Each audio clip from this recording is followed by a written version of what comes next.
మరి శంషాబాద్ లా అక్కడెక్కడున్న ఊర్లు వండుకుంటా పాటలు ఎట్లా స్టార్ట్ చేసినావు? నేను చిన్నప్పటి నుంచే పాడేదాన్ని పాటలు. ఇక బావ పేరు రమేష్ కదా. మనసు పడితే నీ పైన రమేష,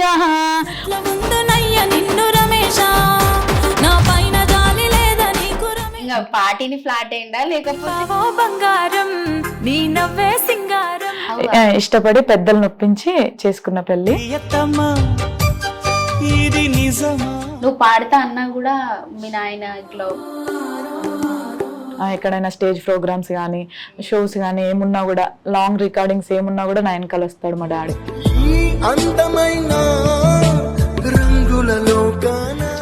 అయితే నాయన మీద కూడా నువ్వు ఒక పాట పాడి నాన్న నాన్న నాన్న నీ మనసెంత గొప్పదో నాన్న, నాన్నకు ప్రేమతో. ఓకే. అయితే నేను ఈ మధ్యలో ఈ పాట బగ్గిన్నా, అంటే ఇన్స్టాగ్రామ్ లో బాగా ఫేమస్. బావో బంగారం నీ నవ్వే సింగారం, బావో బంగారం నీ నవ్వే సింగారం, తిప్పుతుంటే నువ్వు. కానీ అక్క ఇప్పుడు ఫోక్ సాంగ్స్ లా కొన్ని డబుల్ మీనింగ్ సాంగ్స్ కూడా ఉన్నాయి. నా వరకు వచ్చేసరికి నేనైతే అలాంటి సాంగ్స్ ఎంచుకోలేదు ఇప్పటి వరకు. అందరికీ శనార్థులు. పాట ప్రయాణం విత్ టైమ్ 24x7 టీవీకి స్వాగతం. ఇక నుల్లా ఇవాళ మనతోనున్న గెస్ట్ లో ఎరికేనా ఇగో ఈ మధ్యలో జానపద పాటలు బగ్గనే వినబడుతుంది. ఇక డాన్సర్లు అంటే మనకి ఎరికే ఉంటది. ఇక పాటలు పాడేటోళ్ళు కూడా మనకి ఎంత బాగా ఎరుకుంటుందో తెలిసేనా. ఇక సోషల్ మీడియా వచ్చిన కాడ నుండి ఎక్కువ పాటలు పాడేటోళ్ళు ఫేమస్ అవుతున్నారు. గట్లనే మమతక్కనైతే ఇలా పట్టుకొని వచ్చిన అసలు పాటతోని ప్రయాణం ఎట్లా స్టార్ట్ అయిందో అక్కతోని అనే ముచ్చట్లన్నీ నడుచుకుందాం. నమస్తే అక్క. నమస్తే గౌతమి. మంచిగున్నావా? బాగున్నాము. మీది మీది ఊరెక్కడ అక్క అసలు? మాది అమ్మ వాళ్ళది వచ్చేసి శంషాబాద్ దగ్గర చిన్న విలేజ్ నానాజీపూర్ గ్రామం. అత్తమ్మ వాళ్ళది వచ్చేసి కరీంనగర్ డిస్టిక్ గోదర్కని. మరి శంషాబాద్ లా అక్కడెక్కడున్న ఊర్లు వండుకుంటా పాటలు ఎట్లా స్టార్ట్ చేసినావు? ఎట్లా మొత్తం కెరీర్ లా పాటలే మొత్తం నా జీవితం అన్నట్టు ప్రారంభించడం జరిగింది? నేను చిన్నప్పటి నుంచే పాడేదాన్ని పాటలు, స్కూల్లో గానీ కాలేజీలో గానీ పాడేదాన్ని. సో అలా పాడడం వల్ల నేను ఇక్కడి వరకు వచ్చాను. తర్వాత నాకు ఫస్ట్ ఛాన్స్ మాత్రం నాకు పోచన్న గారు ఇచ్చారనమాట. మా అమ్మ వాళ్ళ విలేజ్ లో వాళ్ళది అత్తగారూరు అనమాట. మా అమ్మ వాళ్ళ విలేజ్ వాళ్ళ అత్తగారూరు. సో మా నాన్నగారికి అట్లా పరిచయము. అలాగే నా ఫ్రెండ్ ద్వారా అన్న అట్లా పరిచయం అయిండు. సో ఆయన ఫస్ట్ ఛాన్స్ ఇచ్చిండు అనమాట నాకు ఆయన ఛానల్లో పాడడానికి. అట్లా నా కెరీర్ ఇక్కడ వరకు వచ్చింది పాటల ప్రయాణం. ఓకే. ఇగో ఇంకొన్ని ముచ్చట్లు అన్ని అరుచుకునే ముందుగల ఇక బావ పేరు రమేష్ కదా. అవును. ఆ పాట కూడా నేను విన్నా. సో ఇప్పుడు మాకు కూడా పాడింపి ఆ పాట. ఓకే. ముందుగా ఈ పాట నేను మా హస్బెండ్ కోసం రాయించుకున్నాను. కొమ్ము నరసింహన్న అని అన్న రాసిండు అనమాట. మా ఇద్దరు గురించి చెప్తే తను రాసిండు. సో ఆ పాట ఇప్పుడు మీకోసం. మనసు పడితే నీ పైన రమేష, మరి సెట్ల ఉందనయ్య నిన్ను రమేష, నా పైన జాలి లేద నీకు రమేష, కాస్త జాలైనా సూపరాద రమేష, రమేష రమేష ముద్దుల రమేష, చింతకు రావయ్యో తీసుకపోవయ్యో, రమేష ముద్దుల రమేష, చింతకు రావయ్యో తీసుకపోవయ్యో. మస్తు వాడు. ఇంకా పాటిని ఫ్లాట్ అయిందా లేకపోతే మ్యారేజ్ కదా? లవ్ కమ్ అరేంజ్ అనమాట. ఇష్టపడి పెద్దలు నొప్పించి చేసుకున్న పెళ్లి. సో ఇది నేను ఒక 2 years బ్యాక్ రాయించుకున్న సాంగ్. ఇది బిఫోర్ మ్యారేజ్ ఏం రాయించుకోలేదు. పెళ్ళైన తర్వాత ఒక 2 years బ్యాక్ రాయించుకుని పాడించుకున్న సాంగ్. మరి అప్పుడు బావేమనుకున్నాడు? చాలా హ్యాపీగా ఫీల్ అయ్యిండు. చాలా అంటే చాలా హ్యాపీగా ఫీల్ అయ్యిండు. అంకితం తన కోసం పాట పాడడం అంటే ఇంకా దానికంటే పెద్ద సంతోషం ఏముండదు కదా. చాలా హ్యాపీగా ఫీల్ అయ్యిండు. ఓకే. ఇప్పుడు ఫస్ట్ ఒక ఛానల్ లో వాడినారు అని అన్నారు కదా. ఫస్ట్ అవకాశం ఒక కెరీర్ స్టార్ట్ అయిన పాట ఉంటది కదా, అది మనం వాడినిపిస్తారా? అది ఒక ఫోక్ సాంగ్ అనమాట, బావ మరదల సాంగ్. అంటే అది ఆ సాంగ్ ఎలా అంటే పల్లెటూరులో ఉండే మరదలు పట్నంలో ఉండే బావకి అడుగుతుంది అనమాట, బావ నన్ను అక్కడికి తీసుకెళ్ళు పట్నము, నాకు అది చూపించి ఇది చూపించి అని అడుగుతుంది అనమాట. ఆ కాన్సెప్ట్ లో ఉంటది సాంగ్. ఇక బావ మరదల పాట అంటే ఓకే. సక్కనోడావా నా పెద్ద బావా, నన్ను హైదరాబాదుకు తీసుకుపోవా, సినిమా హీరోలతో కలిపిస్తావా. సక్కనోడావా నా పెద్ద బావా, నన్ను హైదరాబాదుకు తీసుకుపోవా, సినిమా హీరోలతో కలిపిస్తావా. బావా ఓ బావా, సక్కనోడావా నా పెద్ద బావా, నన్ను హైదరాబాదుకు తీసుకుపోవా, సినిమా హీరోలతో కలిపిస్తావా. కల్పిస్తాడు కలిపియాడు. ఇప్పుడు మీకు పాటలు ఫస్ట్ చూస్ చేసుకోక ముందు మీరు హైదరాబాద్కి వచ్చి వేరే కోచింగ్లు తీసుకొని అట్లా బాగా కష్టపడిల్లని ఎరికే, నాకు కొంచెం కొన్ని ముచ్చట్లే ఎరికే. అసలు మరి అట్లా జాబ్ చేసుకుందాం అన్న ఇంటెన్షన్ ఉన్నప్పుడు పాటలు ఎందుకు మళ్ళీ స్టార్ట్ చేయడం జరిగింది? పాటలు అంటే నేను హైదరాబాద్కి రావడం అయితే నిజమే, జాబ్ పర్పస్ లో. సో నేను స్టార్టింగ్ లో హైదరాబాద్ కి వచ్చి మాదాపూర్లో డేటా ఎంట్రీ చేశాను కార్వి కంపెనీలో. అక్కడ ఒక 2 years చేసిన తర్వాత మళ్ళీ కొన్ని ఇష్యూస్ వల్ల అక్కడ నుంచి అదే మానేసి ఇనార్బిట్ మాల్లో జాయిన్ అయ్యాను అనమాట. రీటైల్ ఫీల్డ్ లో జాయిన్ అయ్యాను అనమాట, గ్లోబస్ అనే స్టోర్ లో. సో అక్కడ ఒక 7-8 years వరకు చేశాను అందులోనే జాబ్. పాటలు అంటే ముందు నుంచే ఇంట్రెస్ట్, బట్ ఎక్కడ అవకాశం రాలేదు. అంటే చిన్నప్పటి నుండే నేర్చుకోలేదా? ఇట్లా ఇంట్రెస్టే కదా. ఇంట్రెస్ట్ నేను ఎక్కడ ఏం అంటే సంగీతం కానీ అది కానీ ఆ టైంలో ఏం నేర్చుకోలేదు. పాడేదాన్ని స్కూల్లో కానీ కాలేజ్లో కానీ, స్కూల్ కాలేజ్ అంతే, ఇంకా అక్కడ పాడేదాన్ని. అందరు అనేవాళ్ళు వాయిస్ బాగుంది, నువ్వు మంచి గొప్ప సింగర్ అవుతావని. అప్పుడు యూట్యూబ్ కానీ సోషల్ మీడియా ఈ ఫోక్ సాంగ్స్ ఉండేనేమో, బట్ నాకంత ఐడియా లేకుండే. సింగర్, నువ్వు పెద్ద సింగర్ అవుతావు, మంచి గొప్ప స్థాయిలో ఉంటావు అని వాళ్ళందరూ బ్లెస్ చేసేవాళ్ళు. బట్ నేను నిజంగా వాళ్ళ ఆశీర్వాదంతో నేను ఇక్కడ వరకే వచ్చి ఇంత మంచి నేమ్ తెచ్చుకున్నాను. సో ఇంకా నేను పాడాలి. ఆఫ్టర్ మ్యారేజ్ తర్వాత ఇంకా మా హస్బెండ్ సపోర్ట్ వల్ల నేను సాంగ్స్ అనేది స్టార్ట్ చేశాను అనమాట. పాడాలి, నాకంటూ ఒక నేమ్ తెచ్చుకోవాలి అని చెప్పేసి నేను ప్రూవ్ చేసుకోవాలన్నట్టు స్టార్ట్ చేశాను అనమాట. అంటే నాకు తెలిసిన కొంచెం ఇన్ఫర్మేషన్ ఏంటంటే, నువ్వు పాడతా అన్నా కూడా మీ నాయన ఇట్లా భయపడ్డారు. భయపడ్డాం అంటే ఎలా ఉంటదంటే, ఆ టైంలో ఎట్లా ఉంటదంటే, వచ్చినాయి నాకు వందే మాత్రం శ్రీనివాస్ గారితో ఛాన్స్ వచ్చింది లీడ్ ఇండియా 2020లో. అప్పుడు నేను 9th class లో ఉన్నాను. ఆ టైంలో ఏంటంటే పేరెంట్స్ భయం ఏంటంటే, ఆడపిల్లల్ని బయటికి పంపిస్తే ఎట్లా ఉంటది అనేది ఒక భయం అనేది ఉంటది, ప్రతి తల్లిదండ్రులకు ఉంటది కదా. ఆ ఇంటెన్షన్ తోటే మా ఫాదర్ పంపించలేదు, కానీ ఫుల్ సపోర్ట్ చేసేవాడు అప్పుడు కూడా. కొంచెం భయం, ఆడపిల్లల్ని బయటకు పంపిస్తే ఎలా ఉంటుంది అట్లా అన్నట్టు. సో ఆ టైంలో ఇంకా నేను ఎక్కడికి వెళ్ళలేదు. పాడేదాన్ని ఎక్కడ అంటే స్కూల్లో కాలేజ్లో, సో అట్లా పాడేదాన్ని, కానీ ఇంకా బయటికి ఎక్కడ నేను వెళ్ళలేకపోయాను అనమాట. మరి మీరు ఎంతమంది అక్క మేము మొత్తం 5 మందిమి. నాకు 2 అక్కలు 2 అన్నలు. ఒక అన్నయ్య చనిపోయిండు రీసెంట్ గా 2 years బ్యాక్. మా పెద్ద అన్నయ్య చనిపోయిండు. ఇప్పుడు ప్రజెంట్ 4 members. అయితే ఇంతమంది ఆడపిల్లలు ఉన్నారు కాబట్టి ఇక జాగ్రత్తగా పెంచుకుంటా భయపడ్డాడు అంతే. ఇక మళ్ళీ తర్వాత ఇప్పుడు పాటలు పాడుతున్న కొద్ది సంబరమేనా? బాగానా అసలు 9కి అలా వస్తాడు, ఎక్కడంటే అక్కడ వస్తాడు. సాంగ్స్ సెలెక్షన్ కూడా ఆయనే చేస్తాడు. ఈ పాట పాడబెట్టా, ఈ పాట పాడితే బాగుంటది. ఎక్కడైనా స్టేజ్ ప్రోగ్రామ్స్ కానీ షోస్ కానీ ఏమున్నా కూడా, లాంగ్ రికార్డింగ్స్ ఏమున్నా కూడా 9కి వస్తాడు మా డాడీ. సో ఫుల్ హ్యాపీగా ఫీల్ అవుతాడు, ఒక్కొక్కసారి ఏడుస్తాడు కూడా. అయితే నాయన మీద కూడా నువ్వు ఒక పాట పాడి ఉండే, నాకు గుర్తే, కొంచెం పాడతావు ఇప్పుడు? నాన్న నాన్న నాన్న నీ మనసెంత గొప్పదో నాన్న, నాన్న నాన్న నాన్న నీ ప్రేమ ఎంత గొప్పదో నాన్న, నాన్న నాన్న నాన్న నీ మనసెంత గొప్పదో నాన్న, నాన్న నాన్న నాన్న నీ ప్రేమ ఎంత గొప్పదో నాన్న. మస్తే. నేను ఈ పాట అంటే పర్సనల్ గా నేను, మా నాయన 2 సంవత్సరాలు అవుతుంది మా నాయన చనిపోయి, అప్పుడు ఊకే నీ పాటలు వినేదాన్ని. ఈ పాట రోజుకు ఒక 10 సార్లు వినేదాన్ని. అంత టచ్ అయిపోయింది నాకు. ఇప్పుడు కూడా నేను మిమ్మల్ని ఇంటర్వ్యూకి పిలవడానికి ఫస్ట్ ఈ పాట వినడానికి నాకు అంత ఇష్టం అక్క, అట్లుంటుండే. సో ఇప్పుడు నాయన ఇప్పుడు ఇంత సపోర్ట్ చేస్తున్నాడు కదా, ఇప్పుడు ఒకవేళ అవకాశం ఉంటే ఆ, పెద్ద సింగర్ అయ్యి నాన్న మీద పాటలు ఎక్కువ వాడి ఎట్లా ఫీల్ అవుతాడు మీ నాయన? అసలు ఇంకా నేను చెప్పలేను ఆయన సంతోషం. నాకు అట్లాంటి ఛాన్సులు కూడా రావాలని కోరుకుంటున్నాను. నేను ఎక్కువ ఇలాంటి సాంగ్స్ ఎంచుకోవడం కూడా లైక్ నాకు ఇలాంటి సాంగ్స్ అంటే ఇష్టం. అంటే ఇప్పుడు సెంటిమెంటల్ సాంగ్స్ ఫోక్ సాంగ్స్ అంటే మోస్ట్లీ మామ మీదను బావ మరదల మీదను ఇట్లా వస్తాయి కదా, అంటే ఎమోషనల్ గా కూడా వాడతారా అని? 100% నేను ఎమోషనల్ సాంగ్స్ ఎక్కువ ఉంటాయి, నాకు ఇష్టం ఎమోషనల్ సాంగ్స్ అంటే ఈ టైప్ ఆఫ్ సాంగ్ గానే నేను ఏదైనా ఎంచుకోను. నా వరకు వచ్చిన పాటను దాన్ని నేను 100% బెస్ట్ ఇవ్వడానికి ట్రై చేస్తాను, ఏది వదులుకోను నేను.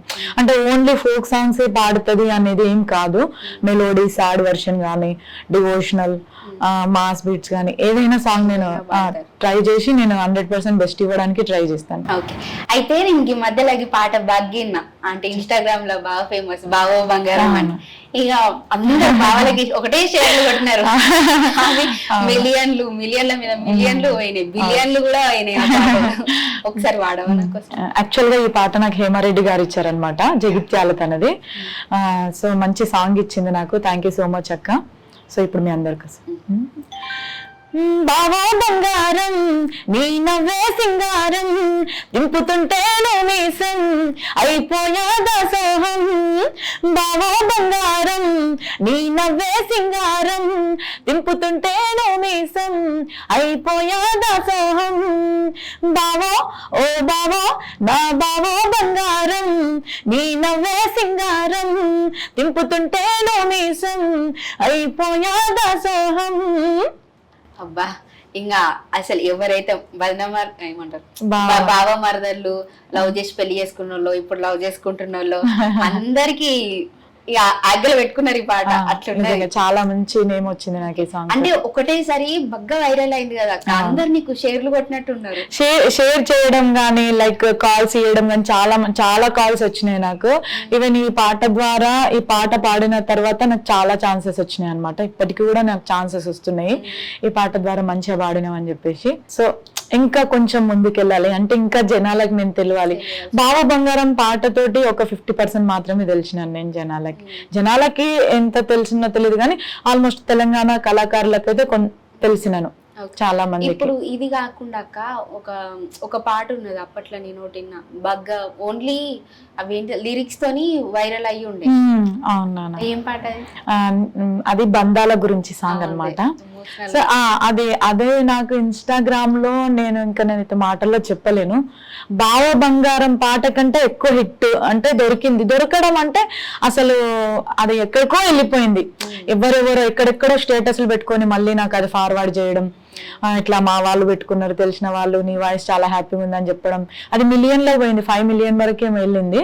అట్లా ఒక 3-4 పేజెస్ లో ట్రెండింగ్ లో పడిపోయింది నేను పాడిన పాట. వీడియో పరంగా వెళ్ళలేదు, లిరిక్స్ వైజ్ గానే వెళ్ళింది ఆ పాట యాక్చువల్ గా. సో ఆ పాట పాడుతుంది. బంధాలు ఏడున్నాయి మనిషికి బంధుత్వం ఏడున్నది, బంధాలు ఏడున్నాయి మనిషికి బంధుత్వం ఏడున్నది. అందమంటాడో చందమంటాడో అవనిలో కలిసే దేహానికి, అవనిలో కలిసే దేహానికి. కోపమంటాడో ద్వేషమంటాడో 4 రోజుల నాటకానికి, 4 రోజుల నాటకానికి. పుట్టుక నుండి కట్టె కాలేదాకా నీ తోడు ఎవరు ఉండరురా. బంధాలు ఏడున్నాయి మనిషికి బంధుత్వం ఏడున్నది, బంధాలు ఏడున్నాయి మనిషికి బంధుత్వం ఏడున్నది. అబ్బా, ఇప్పుడు కూడా ఈ పాట అందరికి అర్థమైతే మంచిగా ఉండక్క. ఇప్పుడు క్రైమ్ బగ్గనే జరుగుతుంది, ఆస్తి కోసం చంపుకునేటోళ్ళు ఉన్నారు, ఇంకా అక్రమ సంబంధాలకి చంపేటోళ్ళు ఉన్నారు, పిల్లల్ని చంపుతున్న ఉన్నారు. ఈ పాట అర్థం చేసుకుంటే ఇంకా మంచిగా ఉన్నట్టే ఇక సంసారాలన్నీ. చాలా అంటే చాలా హ్యాపీగా ఉంది నాకు. అంటే ఎంత నేమ్ వచ్చిందంటే చాలా మంచి నేమ్ వచ్చింది ఇన్స్టాగ్రామ్ లో వాళ్ళు కామెంట్లు పెట్టడం గానీ. అంటే నేను పాడిన పాటకి ఇప్పుడున్న సిచ్యువేషన్ కి ఈ పాట బాగా సెట్ అయింది అనమాట. ఇప్పుడు జరుగుతున్న పరిణామాలకి అంటే కొన్ని జరుగుతున్నాయి కదా, పిల్లల్ని చంపేయడం రిలేషన్ కోసం, ఆస్తుల కోసం. సో ఆ టైంలో ఇలాంటి సాంగ్ ముందుకు రావడం చాలా హ్యాపీగా ఉంది. కానీ అక్క ఇప్పుడు ఫోక్ సాంగ్స్ లా కొన్ని డబుల్ మీనింగ్ సాంగ్స్ కూడా ఉంటాయి. అట్లా కాకుండా అందరు సింగర్స్ కి ఒక నేము, మీకు సపరేట్ గా ఒక నేమ్ లేదు, ఈ అమ్మాయి ఇట్లనే వాడుతుంది, కొంచెం పొలైట్ గా లేకపోతే ఎమోషనల్ గా లేకపోతే ఫోక్ సాంగ్స్ అర్థం ఉండేటి మీనింగ్ఫుల్ ఉన్నాయి మాత్రమే వాడుతుంది అని ఒక ఐడియల్ పడిపోయింది కదా మీకు? అవును, నాకంటే ఇష్టం ఉండదు. అంటే డబుల్ మీనింగ్ సాంగ్స్ ఈవెన్ మా డాడీ వాళ్ళకి కానీ మా హస్బెండ్ కి కానీ ఇష్టం ఉండదు డబుల్ మీనింగ్ సాంగ్స్.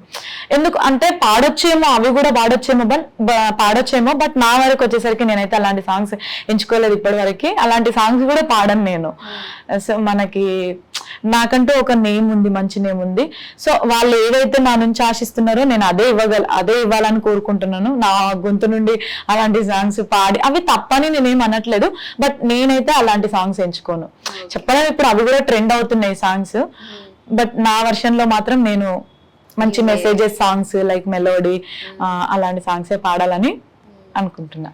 ఇంకా మంచి ఎదగాలి అలా నేనే ఫస్ట్ కోరుకునే. Thank you Gautami. ఇప్పుడు అక్క మీరు ఓన్లీ ఫోక్ సాంగ్సే కాకుండా క్లాసికల్ కూడా నేర్చుకున్నారు, క్లాసికల్ కూడా వాడతారు అని తెలుసు నాకు, నిజమేనా? నిజమే. అది ఏంటి అంటే ఒక ఫస్ట్ ఇయర్ వరకే నేర్చుకున్నాను సంగీతం అనేది. కొంచెం రికార్డింగ్స్ ఎక్కువ రావడం వల్ల టైం సెట్ అవ్వట్లేదు అనమాట. సో మనం అది సంగీతం అంటే సముద్రం లాంటిది, మనం దానికి చాలా ఫోకస్ పెట్టాలి, చాలా ఎఫర్ట్ పెట్టాలి దానికి. స్పెషల్ గా మనము సో మ్యారేజ్ అయిన ఉమెన్స్ కి అది సెట్ అవ్వదు. సో నేను కొద్ది వరకు అయితే ట్రై చేసినాను, నా వరకు నేను నేర్చుకోవాలి, ఇంకా నేర్చుకోవాలి. ఎందుకంటే సంగీతం అంటే చాలా అద్భుతమైన, దాన్ని చెప్పలేము. ఇంకా సంగీతం అంటే అది మరొక ప్రపంచం.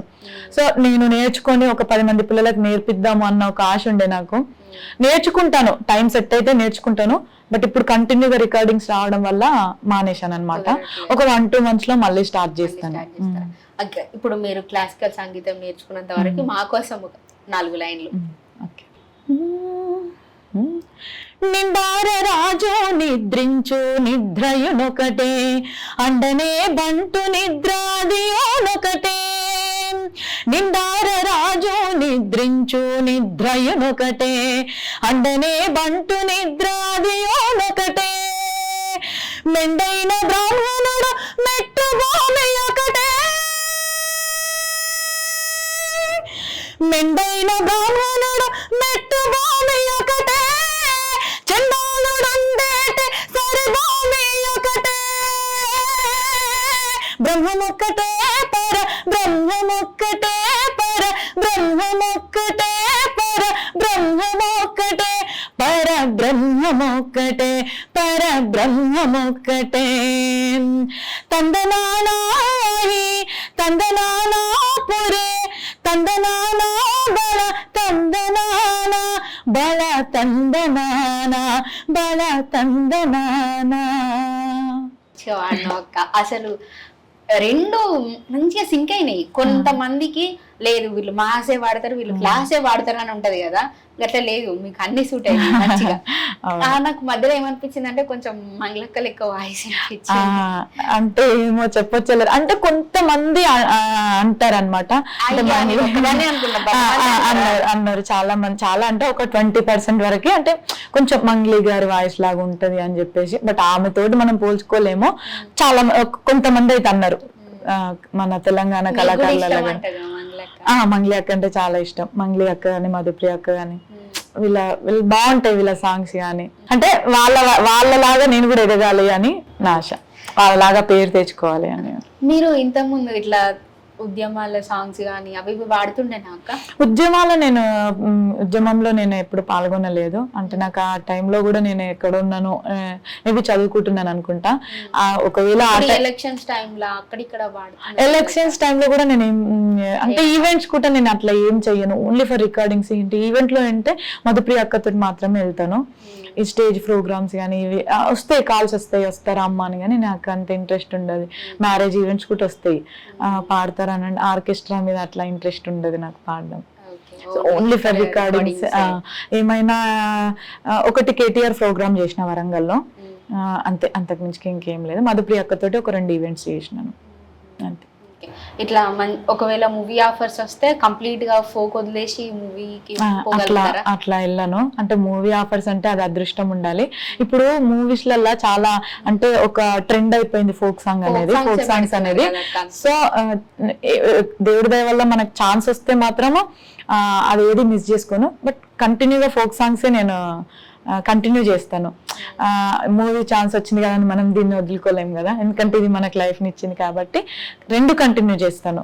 దేవుడి దయ వల్ల వస్తే మాత్రం తప్పకుండా పాడతాను. ఆ ఛాన్స్ కోసం చూస్తున్నా, వస్తే మాత్రం తప్పకుండా పాడతాను. ఖచ్చితంగా వస్తుంది, ఎందుకంటే చాలా బాగుంది అసలు మీ వాయిస్. థ్యాంక్ యూ నేను చెప్పి పర్సనల్ గా నేనైతే పెద్ద fan. Thank you so much. ఇప్పుడు అక్క నాకు మీ నానమ్మ గురించి కొంచెం తెలుసు, అంటే మీకు చాలా ఇష్టం ఆవిడ అంటే. ఇంకో మీ పిల్లలకి ఇంకో అమ్మ లెక్క చూసుకుంటేనా? అంతే నిజమేనా? అంతే. అంటే మా నానమ్మ గురించి చెప్పాలి అంటే, నాకు మా పెద్ద పాప పుట్టిన 5 months కి నా దగ్గరకు వచ్చింది అనమాట, కొన్ని హెల్త్ ఇష్యూస్ వల్ల. అంటే నాకు ఒక పెద్ద మేజర్ ప్రాబ్లం వచ్చింది హెల్త్ కి. సో దాని వల్ల నేను వర్క్ ఏం చేసుకోలేకపోయినాను అనమాట. ఇంట్లో కానీ పిల్లలకి చూసుకోవడం, పాపకు చూసుకోవడం కానీ అసలు అంటే ఏం వర్క్ కూర్చుంటే లేవకపోయినాను అనమాట. అంటే అలాంటి మేజర్ ప్రాబ్లం వచ్చింది. సో ఆ టైంలో నాకు మా డాడీ మా నాన్నమ్మని నా దగ్గరికి పంపించింది అనమాట. అంటే ఆమె ఎట్లా నాకు అంటే ఒక బ్యాక్ బోన్ లాగా నాకు చాలా సపోర్ట్ చేసింది. చాలా అంటే నాకు అంటే ఈవెన్ మా అమ్మ ప్రేమ కూడా నాకు అంత దక్కలేదేమో, బట్ మా నాన్నమ్మ ప్రేమ నాకు అంత దక్కింది. చాలా అంటే చాలా నాకు సపోర్ట్ చేసింది. ఇంట్లో ప్రతి వర్క్ తనే చేసేది. అంటే నేను ఆ టైంలో అంత సఫర్ అయ్యాను అనమాట హెల్త్ పరంగా. ఈవెన్ చాలా హాస్పిటల్లోనే చాలా టైమ్స్ నేను అక్కడే అడ్మిట్ అయ్యాను అనమాట. ఆ టైంలో నాకు మా నాన్నమ్మ నా దగ్గరికి రావడం, సో ఇంకా నా దగ్గర ఉంది. 2 పిల్లలు పుట్టినాక కూడా ఇంకా ఇప్పటికీ నా దగ్గర ఉంది. నా పిల్లలకి ఇప్పటికీ ఇప్పుడు నేను ఇక్కడ కూర్చున్నానంటే తను అక్కడ చూసుకుంటుందని అర్థం పిల్లలకి. ఇప్పటి వరకు ఓకే అక్క. కాకపోతే కొంతమంది అత్త సైడ్ వాళ్ళు ఇట్లా ఉంటారు కదా, అంటే ఎన్ని రోజులు ఉంటది అని. కొంతమంది హస్బెండ్స్ కూడా అట్లా ఫీల్ అవుతా ఉంటారు కదా. సో మీ ఇంట్లో అట్లేమన్నా ఉందా మరి నాన్నమ్మ ఉన్నందుకు? అలాంటి సందర్భము రాలేదు, అలాంటి మాటలు రాలేవు ఏ రోజు కూడా. అంటే మా హస్బెండ్ నాకు నానమ్మ అయినా కూడా వాళ్ళ అమ్మ ఉంటే ఎట్లా చూసుకుంటుండేనో అట్లా చూసుకుంటాడు మా హస్బెండ్ కూడా. ఈవెన్ ఒక్కొక్కసారి నేను సీరియస్ అయినా కూడా తను ఎందుకు అట్లా నువ్వు సీరియస్ అవుతావు అని చెప్పేసి అనేవాడు. అంటే ఇన్ని సంవత్సరాలు తను నా దగ్గర ఉన్నది అంటే కారణం మా హస్బెండ్. ఎందుకంటే తను అంత బాగా చూసుకున్నాడు కాబట్టి ఇప్పటికీ నా దగ్గరే ఉంటుంది. తను ఏ రోజు ఒక్క మాట కూడా ఏమీ అనలేదు. అంత మంచిది మా నాన్నమ్మ, అంత బాగుంటది. మా హస్బెండ్ కూడా అంతే మంచోడు. సో ఒక అమ్మమ్మలాగా చూసుకుంటాడు తన అంత. మీరు ఇట్లా ఒక పోస్ట్ పెట్టినారు కదా నానమ్మ సాంగ్ వాడి. అవును, మేము కూడా మా నానమ్మ కోసం పోస్ట్ చేసుకుంటాం. అసలు ఈ పాట అయితే నాకు అసలు ఎంత మంచి నేను తెచ్చిందంటే, ఈ పాట కూడా అది ఎక్కడికో వెళ్ళిపోయింది మా నాన్నమ్మ కోసం. కొంతమంది ఇన్స్టాగ్రామ్ లా ఈ పాట పాడినప్పుడు నేను చెప్పాలనుకుంటున్నాను, చాలా మంది అన్నారు కేవలం మీరు పాట కోసమే పాడుతున్నారు అని చెప్పేసి. దయచేసి అది తప్పండి. నేను మా నాన్నమ్మ కోసమే వాడాను ఆ పాటని. అంటే మా నాన్నమ్మ మీద ఎంత ప్రేమ ఉంది, మేము ఎంత బాగా చూసుకుంటున్నాం అనేది తెలియజేయాలనే వాడాను. కానీ ఏదో ఆమెని పక్కన పెట్టుకొని నాకేదో లైకులు రావాలి, నాకేదో ఫాలోవర్స్ పెరగాలి అని చెప్పేసి అయితే నేను ఏ రోజు అనుకోలేదు. సో ఇదైతే చాలా తప్పు. కొంతమంది కామెంట్స్ పెట్టారు, కొంచెం ఫీల్ అయ్యాను ఆ టైంలో నేను. బట్ మా నాన్నమ్మ కోసమే వాడాను. ఇప్పుడు మీకోసం. మా నాన్నకి నువ్వు అమ్మావైతివేమో నానమ్మ, మా జన్మకి ఆది మూలం నువ్వే మా నానమ్మ. మా నాన్నకి నువ్వు అమ్మావైతివేమో నానమ్మ, మా జన్మకి ఆది మూలం నువ్వే మా నానమ్మ. నానమ్మ నానమ్మ మా నాన్నమ్మ, మా నాన్నకి నువ్వు అమ్మావైతివేమో నానమ్మ, మా జన్మకి ఆది మూలం నువ్వే మా నానమ్మ. చాలా బాగా వాడినారు అక్క. అంటే ఓకే, అందరు నానమ్మలు ఇప్పుడు కొంతమంది చాలా మంది మిస్ అవుతారు grand parents, but I'm dedicating all అందరికి అంకితం చేస్తాను అక్క, పర్మిషన్ లేదు. ఓకే, ఇప్పుడు మీరు ఎప్పుడన్నా సాడ్ గా ఫీల్ అయిన మూమెంట్స్ ఏమైనా ఉన్నాయా అక్క? అంటే ఇప్పుడు ఒక అవకాశం ఉంటది, దగ్గర దాకా వచ్చిపోయిన సిచ్యువేషన్లు కానీ బాధపడ్డారు? బాధపడ్డాను. అంటే నా వరకు వచ్చిన సాంగ్స్ అంటే చెప్పలేంలే. వాళ్ళు ఇప్పుడు ఫోక్ సాంగ్స్ ఎలా ఉంటాయి అంటే వాయిస్ ఎవరికైతే సెట్ అవుతుందో వాళ్ళతో పాడేయాలి. ఎందుకంటే అవతల వాళ్ళు కూడా వాళ్ళు బడ్జెట్ పెట్టుకొని వాళ్ళు సాంగ్ చేసుకుంటారు కాబట్టి కరెక్ట్ సింగర్ ఎంచుకోవాలని చెప్పేసి వాళ్ళకు ఉంటది. ప్రతి సాంగ్ నాకు సెట్ అవ్వాలని మనం అట్లా అనుకోవద్దు. నా వరకు వచ్చిన సాంగ్స్ ఉన్నాయి, మంచి మంచి సాంగ్స్ ఉన్నాయి, వచ్చి అవతల వాళ్ళకి వెళ్ళిపోయి హిట్ అయిన సాంగ్స్ కూడా ఉన్నాయి అనమాట. బట్ నేను ఎప్పుడు ఫీల్ కాలేదు. సో నా వాయిస్ కి సెట్ అవ్వలేదు, వాళ్ళు వేరే సింగర్ ఎంచుకున్నారని అనుకున్నాను, కానీ నేనేమంతా అది కాలేదు. అంటే ప్రతిదీ పాజిటివ్ గా తీసుకోవాలి కదా మనం ఏదైనా కూడా. కానీ ఇట్లా ఫోక్ ఇండస్ట్రీలో కూడా ఉంటదంట కదా ఎదుగుతుంటే ఇట్లా తొక్కేయడం లాంటివి ఉంటుండొచ్చు కూడా. బట్ నా వరకు వచ్చేసరికి ఏ రోజు కూడా నాకు అట్లాంటి అనుభవం ఏం జరగలేదు. ఎందుకంటే మనం ఏంటి అంటే ఫోక్ ఇండస్ట్రీ కానీ ఎక్కడైనా కూడా మనం ఉండే విధానాన్ని బట్టి ఎదుటివాడు ప్రవర్తిస్తాడు. సో మనం ఎలా బిహేవ్ చేస్తే వాళ్ళు మనతోటి అలా బిహేవ్ చేస్తారు. నేను ఎప్పుడైనా కూడా బాగానే ఉన్నాను, వాళ్ళకి రెస్పెక్ట్ ఇవ్వడం కానీ ఎక్కడ ఏం అంత రాంగ్ గా కూడా ఏం బిహేవ్ చేయలేదు. సో నాకు ఇప్పటి వరకు కూడా అట్లాంటిది ఏం జరగలేదు. దేవుడి దయ వల్ల అందరూ బాగా సపోర్ట్ చేస్తారు. ఇంకా పలానా మమత రమేష్ ఇంకా బయటికి రావాలి, అమ్మాయి గొంతు ఇంకా వినిపించాలి, అమ్మాయి ఒక మంచి స్థాయిలో ఉండాలని కోరుకునే కళాకారులు చాలా మంది ఉన్నారు, గొప్ప గొప్ప వాళ్ళు ఉన్నారు. సో వాళ్ళందరికీ నేను మాటిస్తున్నా, తప్పకుండా మీరు అనుకున్న స్థాయిలో నేను ఉంటాను. ఎంత మంచి గొప్ప మనసక్క మీది. అంటే ప్రతి సిచ్యువేషన్ అంటే whether it is opposite to you మీకు పాజిటివ్ గా మలుచుకుంటున్నారు. అంటే ఆ గొప్ప గుణం ఉంటే మంచి ఎదుగుతామని అంటారు. మా నాన్నమ్మ చెప్పేది పెద్దల మాట అంటే మీకు బాగా వర్తిస్తుంది. ఇప్పుడు ఈ మధ్యలో వాడినారు గుండె గుంజుతాను సాంగ్, అది మా కోసం ఒకసారి ఇప్పుడు రాబోయే ట్రెండ్ సాంగ్. యాక్చువల్లీ ఈ సాంగ్ కూడా నాకు అనిత నాగరాజన్ ఇచ్చిండు. తను కూడా ఇన్స్టాగ్రామ్ లో చూసిండు అనమాట నా వాయిస్ ని చూడడము, వేరే వాళ్ళ ద్వారా నా నెంబర్ తీసుకొని నాకు 3 songs కి ఛాన్స్ ఇచ్చిండు ఎట్ ఏ టైం. సో అన్నకు కూడా థ్యాంక్స్ చెప్పుకుంటాను, ఎందుకంటే చాలా మంచి సాంగ్ వాడిచ్చిండు నాతోటి. ఎంత బాగుంటదంటే సాంగ్ ఈ టైంలో మంచి మెలోడీ సాంగ్ అనమాట. సో ఆ సాంగ్ నాతో ముచ్చట పెట్టేటోడు, నన్ను ముద్దుగా చూసేటోడు, 3 ముళ్ళే వేసేటోడు, ఎక్కడ ఉన్నాడో వాడెప్పుడు వస్తాడో, నా ఏలే పట్టేటోడు, నన్నెలుకునేటోడు, నా కాలే దొక్కేటోడు, ఎదుకునున్నాడో వాడెప్పుడు వస్తాడో, కలలోకొస్తాడో నన్ను కవిస్తుంటాడో, అరే మాయే చేశాడో నా మనసే దోచాడో, గుండె గుంజుతుందే వాడి కోసం, సింధులేస్తా ఉందే సిన్ని ప్రాణం, తల్లడిల్లవట్టే తనవు మొత్తం, నన్ను చంపుతుందే వాణి రూపం, గుండె గుంజుతుందే వాడి కోసం, సింధులేస్తా ఉందే సిన్ని ప్రాణం, తల్లడిల్లవట్టే తనవు మొత్తం, నన్ను చంపుతుందే వాణి రూపం. నైస్. ఇప్పుడు కొత్తగా పెళ్ళైన వాళ్ళకి లవ్ చేసుకునే వాళ్ళకి అక్క పాటలు మొత్తం మైండ్ లా ఇంకిపోతాయి ఇక అంతే. ఇప్పుడు కొంతమంది పాటలు అక్క ఇంకా మ్యూజిక్ ఇంటని వినాలి అని అనిపించేటట్టు ఉంటాయి కదా, కానీ మీరు అట్లా ఉండదు, మీరు ఎట్లా వినాలి అనిపించేటట్టు ఉంటది. ఓకే అక్క, థ్యాంక్ యూ సో మచ్. కానీ మీకు ఇప్పుడు ఫ్యూచర్ లో ఏం చేయాలి అని అనుకుంటున్నారు? ఇప్పుడు ఏమన్నారు, కొంతమంది పిల్లలకి సంగీతం నేర్పిస్తానంటున్నారు, లేకపోతే ఫోక్ గానే కంటిన్యూ అవుతా అని అంటున్నారు. అంటే కంప్లీట్గా మీ గోల్ ఏంటి? నా గోల్ అంటే ఏం లేదు, ఒక మంచి సింగర్ గా నన్ను నేను నిరూపించుకోవాలి. అలాగే సంగీతం కూడా నేర్చుకొని ఇన్ ఫ్యూచర్ ఎలా ఉంటుందో మనకు తెలియదు. ఈ ఫోక్ సాంగ్స్ ఇవన్నీ ఎన్ని రోజులు ఉంటుందో మనకు తెలియదు. సంగీతం అంటే మనకు లైఫ్ లాంగ్ ఉంటుంది. అది మనం ఎంత ఏజ్ వచ్చినా కూడా మనం ఒక 10 మంది పిల్లలకు మనకు నేర్పించే అది ఉంటది. కాబట్టి 2 బ్యాలెన్స్ చేసుకోవాలని నా ఆశ. ఇటు ఫోక్ కానీ ఇటు సంగీతం కానీ 2 బ్యాలెన్స్ చేసుకొని ఇటు సంగీతం నేర్చుకొని ఒక 10 మంది పిల్లలకి నేను ఫ్యూచర్ లో చెప్పుకోవాలి అనే ఆశ. అలాగే ఒక మంచి సింగర్ గా ఫోక్ ఇండస్ట్రీలో నన్ను నేను నిరూపించుకోవాలని ఆశ. 2 ఆశలు ఉన్నాయి. చూద్దాం ఎక్కడి వరకు వస్తుందో. ఏదైతే నేను ఒక సింగర్ గా మంచి స్థాయిలో ఉండాలి అంతే. డెఫినెట్ గా నేను నా తరపు నుండి ఆ దేవునికి రోజు దండం పెడతా, గొప్ప గొప్ప స్థాయిలో ఉండాలని. ఎందుకంటే చెప్పిన కదా పెద్ద ఫ్యాన్ నేను. థ్యాంక్ యూ సో మచ్ అక్క. నేను అడుగుడుతోనే స్టూడియోకి వచ్చి ఇంటర్వ్యూ ఇచ్చినాం. చాలా దినాల్సింది అడుగుతుంటే so much. Thank you Gautami. ఈ పాట ప్రయాణం ప్రోగ్రామ్ కి గిట్లనే మస్తు మంది సింగర్లను పట్టుకొని వస్తా, వాళ్ళ ప్రయాణం ఎక్కడి నుండి షురు అయింది, ఏమేం పాటలు పాడుతున్నారో అన్ని మీకు వినిపిస్తా. అప్పటిదాకా ఉంటాం మళ్ళా పైలం.